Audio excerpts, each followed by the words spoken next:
Another melee breaking out among migrants at Riverton Park United Methodist Church in Tukwila. This is the fallout on Sunday after witnesses say this 11-year-old Venezuelan kid had his bike snatched away by an Angolan man. The child's mother saw what was going down and intervened. Witnesses say the Angolan pushed back and swung at the mom. She ducked and the punch landed on the kid's face, leaving him with a bruise and some scratches. The child had blood on the inside of his eye. This angry mob attacked the man until police intervened. I've blurred his face until investigators make a positive ID. So far, no arrests.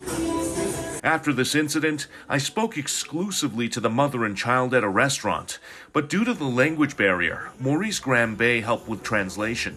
So the boy tried to hold on to his bike, obviously got taken down to the ground. Grambe is with nonprofit Save the Kids and says the cultural clashes are fueling some of the problems. And so they're afraid to go back. He says family members are concerned about retaliation if they return to Riverton Park, so he's now paying for their hotel room until alternative housing opens up. And where's the pastor in all this? From what the Venezuelans say is there's no administration at nighttime. So it's a free-for-all? Yes. I am collecting information from the police department. Meanwhile, Pastor Jan Bolerjack says she does not have enough evidence to remove the Angolan man from the property, even though dozens of people saw what happened. Why is this man being allowed to stay? I want you to leave, please.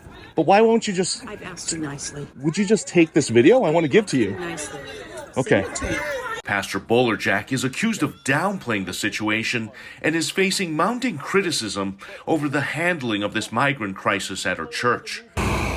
The city of Tukwila estimates there are still close to 400 people on site.